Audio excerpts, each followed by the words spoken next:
আখালাসান গলার মালা পেঠুরে দে তু আল্লাহ আখালাসান গলার মালা পেঠুরে দে তু আল্লাহ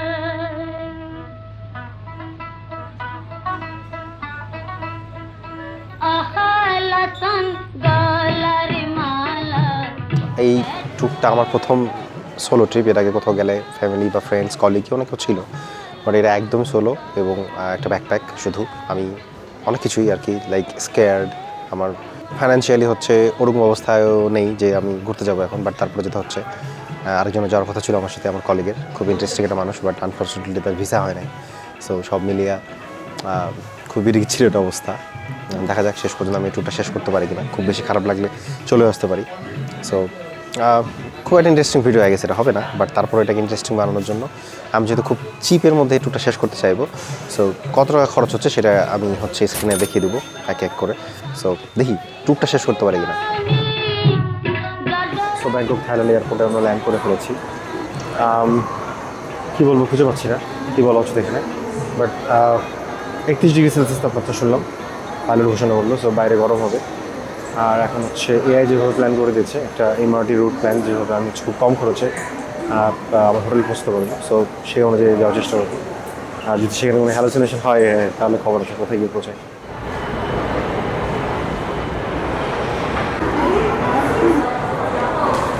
চ্যাটজিপিটির কথা মতো হচ্ছে এয়ারপোর্ট থেকে বের হয়ে মেট্রো ধরার জন্য একটা জায়গায় যাই, মানে একটা স্টেশনে যাই আর কি, এয়ারপোর্ট লিঙ্ক।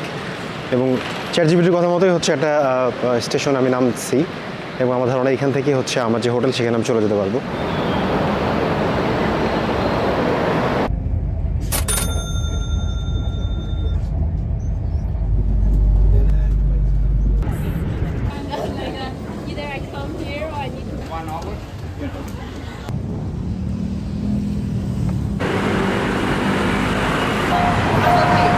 মেট্রো ধরাটা মানে টাকা বাঁচাতে চাইলে মেট্রোটা হচ্ছে বেস্ট অপশন। মেট্রো ধরাটা একটু কনফিউজিং ছিল। সো চ্যাটজিপিটি মানে এআই এর হেল্প নিয়েছি, এবং তার কথা মতো আমি একটা স্টেশনে মাকাসান নামে একটা স্টেশনে চলে এসেছি। সো এইখান থেকে হচ্ছে আরেকটা মেট্রো ধরে হচ্ছে আমার হোটেলে যেতে হবে। সো সেই মেট্রো ধরার জন্য হচ্ছে হাঁটতেছি, এবং শহরের যে ভাইব সেটা অলরেডি পাওয়া শুরু করেছে, এবং বেশ বিজি শহর আর কি, ঢাকার মতো না হলেও ভালোই বিজি, ইন্টারেস্টিং। এবং টেম্পারেচার 31°C, ওকে, বাট সহনীয় আর কি, ঘাম হওয়ার মতো না।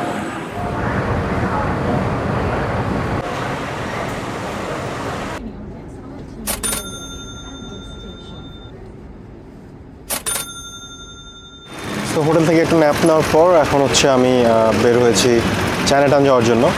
সো এক্সপার্ট ব্লগার হলে পরে ব্যাংকক শহর সম্পর্কে নিশ্চয়ই অনেক কিছু বলা যেত। সো আমি এখনও কোনো রকম খুবই কী বলবো, বলার মতো আলাদা কোনো ইউনিক ওয়ার্ডস খুঁজে পাচ্ছি না। So let's go to Chinatown, সেটা বরং এক্সপ্লোর করি।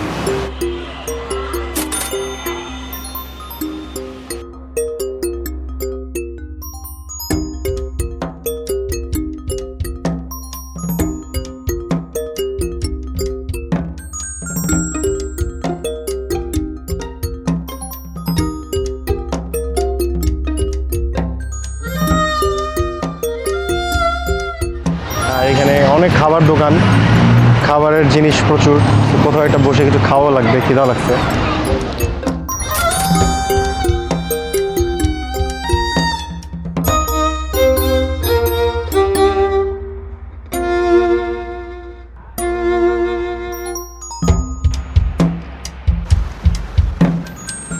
Hello, good morning. গতকালকে চায়নাটাউনে শ্যুট করার সময় ক্যামেরা চার্জ শেষ হয়ে গেছিলো, পরে আর ফোন দিয়েও শ্যুট করা হয় নাই। পরে হচ্ছে আমার হোটেলে চলে আসি চায়নাটাউন থেকে, এবং রাতে হচ্ছে টার্মিনাল 21 একটা শপিং কমপ্লেক্স আছে, সেইখানকার উপরে মানে 5 তলায় একটা ফুড কোর্ট আছে। সেইখানে চ্যাটজিপিটির পরামর্শে আমি হচ্ছে 100 বাদ দিয়ে একটা কার্ড কিনেছিলাম। সেই কার্ড দিয়ে অনেক মানে বুফে অনেক খাবার খাওয়ার পরও 50 বাত হচ্ছে ফেরত পাইছি। মানে 50 বাতে আমার চমৎকার ডিনার হয়ে গেছিলো। তারপর রুমে এসে ঘুমাই গেছি। এখন রেডি হয়ে গেছি, কয়েকটা টেম্পল দেখবো যতগুলো পারা যায়। 6টার সময় ফ্লাইট, 3-4টার মধ্যে পৌঁছতে হবে। So in the meantime দেখা যাক সকালে হচ্ছে চিপের মধ্যে কোনো একটা খাবার পাওয়া যায় আশেপাশে। ChatGPT কী বলে, কোথাও কোনো খাবারের দোকান আছে কিনা, দেখা যাক।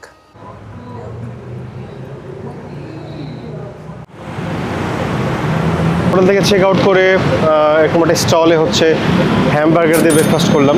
এখন গ্র্যান্ড প্যালেস আর অন্য যে টেম্পলগুলো আছে সেগুলো দেখার চেষ্টা করব। খুব বেশি সময় নাই যদিও, আর ওখানে যাওয়াটা অনেক হ্যাপা দেখলাম। সো লেটস সি শেষ পর্যন্ত কতগুলো কভার করা যায়। আই গেস 1-2টা হলেই হবে। এরপরে আমার ফুকেটের ফ্লাইট। সো যদি অনলাইন চেক ইন করে ফেলেছি তারপরও আগে আগে যাওয়া লাগবে, কে জানে কী বলে আবার দেরি করে ফেললে। ChatGPTর কথা মতো হচ্ছে সিয়াম স্টেশনের জন্য হচ্ছে প্রথমে টিকিট কাটলাম। এখানে ক্রেডিট কার্ড সাপোর্ট করে না, সেটা একটা হ্যাপা ছিল বিশাল বড় আমার জন্য, বাট একজন লোকাল ভদ্রমহিলা হেল্প করছে। সিয়ামে যাওয়ার পরে একটা নৌকাতে করে হচ্ছে যেতে হবে ওই গ্র্যান্ড প্যালেসে। সো আমার তো ধারণা পৌঁছতে পৌঁছতেই আমার ফ্লাইটে টাইম হয়ে যাবে। লেটস সি, উঠা যাক, তারপরে দরকার হলে এক্সিট করবো আর কি ওখান থেকে।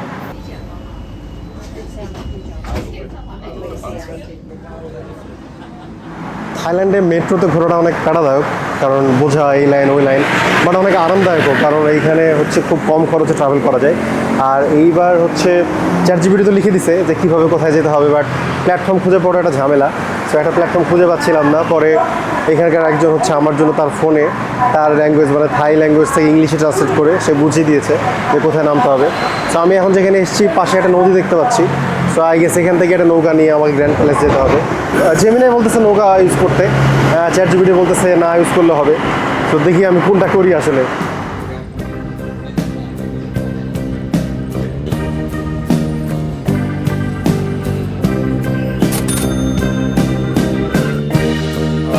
জেমিনাইয়ের কথা শুনে মানে ChatGPTর কথা না শুনে নৌকাতে ওঠাটা খুবই ভালো সিদ্ধান্ত ছিল, কারণ এটা খুবই অদ্ভুত কিছু অসাধারণ বিল্ডিং দেখতে দেখতে আমরা আগাচ্ছি নদীর মাঝখান দিয়ে। তো এটা এখন পর্যন্ত ব্যাংককে আমার সেরা experience, thanks to Gemini. ChatGPT এর আগে বলেছিল শুরুতে এটার কথা, কিন্তু অত কনফিডেন্স দেখায় নাই, যেটা জেমিনি হচ্ছে একটা অপশন হিসেবে আমাকে দেখাইছে। অদ্ভুত।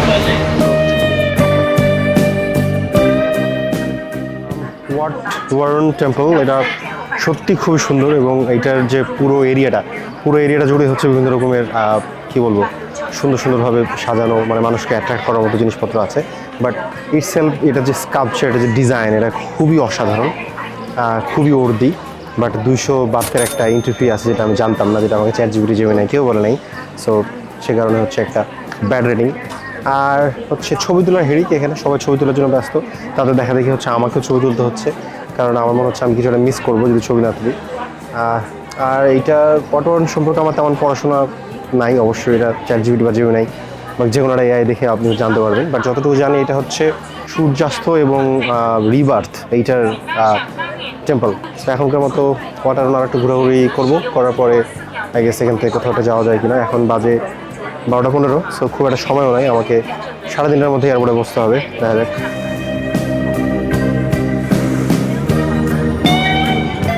এখন হচ্ছে ওয়াটারওয়ার্ল্ড থেকে অপোজিট সাইডে চলে যাচ্ছে, যেখানে গ্র্যান্ড প্যালেস আছে। আই গেস গ্র্যান্ড প্যালেস দেখা শেষ করেই আমাকে এয়ারপোর্ট চলে যেতে হবে, সময় নেই। ছোট্ট একটা ফেরি রাইড, মাত্র 5 বাত মতো নেয় আর কি।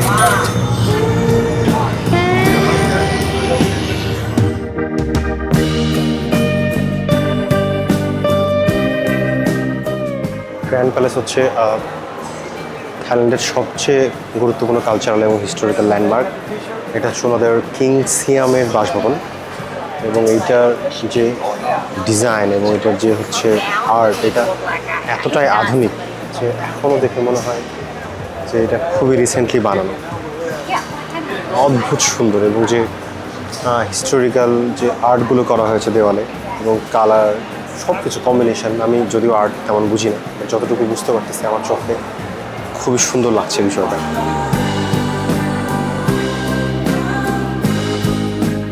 গ্র্যান্ড প্যালেসের সাথে আর একটা টেম্পল আছে, এটার নাম হচ্ছে রিক্লাইনিং বুদ্ধা টেম্পল।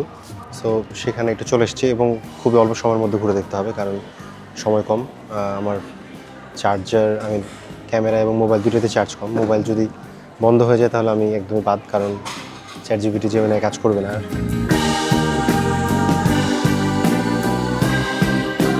আমি এখন আসলে ব্যাংকক ওল্ড টাউনে, কারণ এই গ্র্যান্ড প্যালেস এবং অন্যান্য টেম্পলগুলো ওল্ড টাউনেই, আর ওল্ড টাউনের ভাইবও পাওয়া যাচ্ছে। বাট বেশি দূর আগাতে পারছি না যেহেতু সময় কম, কারণ বেশি দূর ভিতরে গেলে হয়তো আবার ফেরত আসতে সময় নষ্ট হবে অনেক। সো এখানেই কিছু একটা খেয়ে দৌড় দিতে হবে। বসে গেছে এখন ম্যাঙ্গো স্টিক রাইস খাওয়ার জন্য একটা রেস্টুরেন্টে, দামও কম, আই গেস 3 থেকে 350 টাকার মধ্যে আমি একটা ম্যাঙ্গো স্টিক রাইস পেয়ে যাবো। Wow, this mango sticky rice is amazing. Absolutely delicious. You have to try it.